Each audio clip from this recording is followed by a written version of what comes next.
Coronavirus et travail. Comment travailler en toute sécurité comme aide ménagère? Qu'est-ce qui est important de savoir? Donc, les coronavirus, ce sont en fait une grande famille de virus qui provoquent des maladies pouvant aller du simple rhume à des maladies beaucoup plus graves. On a déjà connu le syndrome respiratoire du Moyen-Orient et le syndrome respiratoire aigu sévère. En décembre 2019, dans la province du Wuhan, en Chine, il y a une nouvelle maladie qui s'est développée. C'était des pneumonies de cause inconnue. On a trouvé l'origine à ces pneumonies. C'est un nouveau coronavirus qui était auparavant inconnu chez l'homme. Comment se propage le coronavirus? Deux façons, via les gouttelettes. Donc, par exemple, quand quelqu'un tousse et éternue, il y a de très petites gouttelettes qui sont libérées. Ces gouttelettes peuvent provoquer l'infection et infecter une autre personne. On peut également avoir des contacts physiques avec une personne infectée.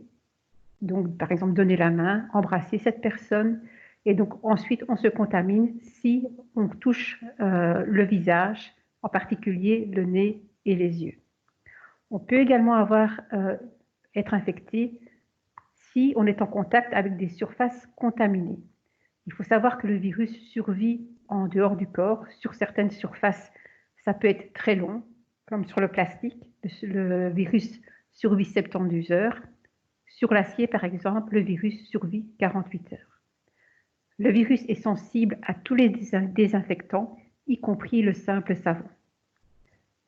Le risque de contamination est plus fort si on est dans des pièces confinées, surpeuplées et mal ventilées.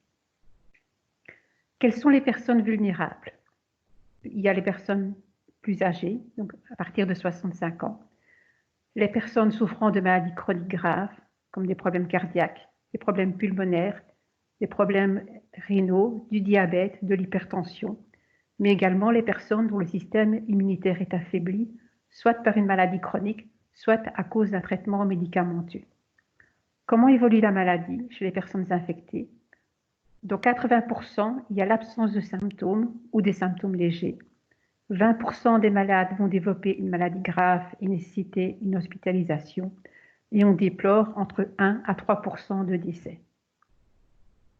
Quels sont les symptômes? Les symptômes les plus courants sont de la température, de la toux, des difficultés respiratoires. L'infection peut provoquer une maladie non compliquée, mais également une pneumonie qui peut être de légère à sévère. La période d'incubation est de 1 à 14 jours. Dans l'état actuel de nos connaissances, il n'y a pas de risque accru de fausses couches ni d'anomalies congénitales liées au virus. Qu'est-ce qui est important de faire? Le télétravail est la règle s'il peut être organisé. Bien sûr, en tant qu'aide à domicile, ce n'est pas possible d'organiser un télétravail, bien entendu.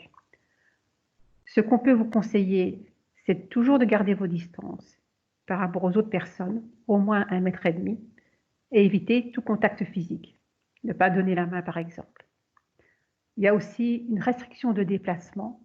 Donc, seuls les déplacements indispensables sont autorisés, les déplacements travail-domicile ou les déplacements pour faire des courses alimentaires, aller chez le pharmacien, aller chez le médecin. Tout ça sont des déplacements autorisés.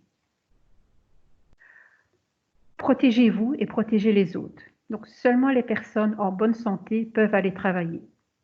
S'il y a des symptômes de toux, de fièvre éventuellement, d'essoufflement, maux de tête, douleurs musculaires, il faut rester à la maison et appeler son médecin. Toujours bien se laver les mains, soigneusement et régulièrement. Tousser ou éternuer dans le coude et utiliser des mouchoirs en papier qu'il faut toujours jeter dans une poubelle avec un couvercle. Quelques conseils pratiques. Toujours bien ventiler la pièce où vous travaillez. Ne pas travailler pour des personnes appartenant à un groupe à haut risque. Pour rappel, les plus de 65 ans et les personnes atteintes de maladies chroniques et les personnes dont le système immunitaire est défaillant. Porter des gants dès que possible. Les gants ne protègent pas directement, mais on a moins tendance à se toucher le visage si on porte des gants. Il faut bien se laver les mains avant de mettre les gants et après les avoir enlevés. Les produits de nettoyage courant tue le virus, il ne faut pas utiliser d'autres produits supplémentaires. Quelques conseils pour bien se laver les mains.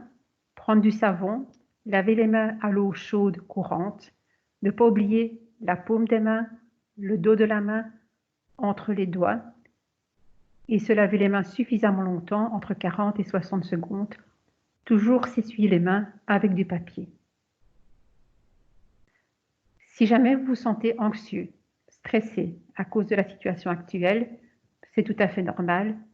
Bien sûr, la crise provoque du stress, de l'anxiété, des troubles du sommeil.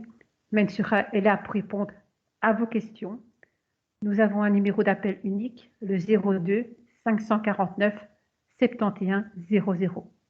L'équipe de Mensura est à votre disposition pour vous aider par téléphone. Merci de votre attention.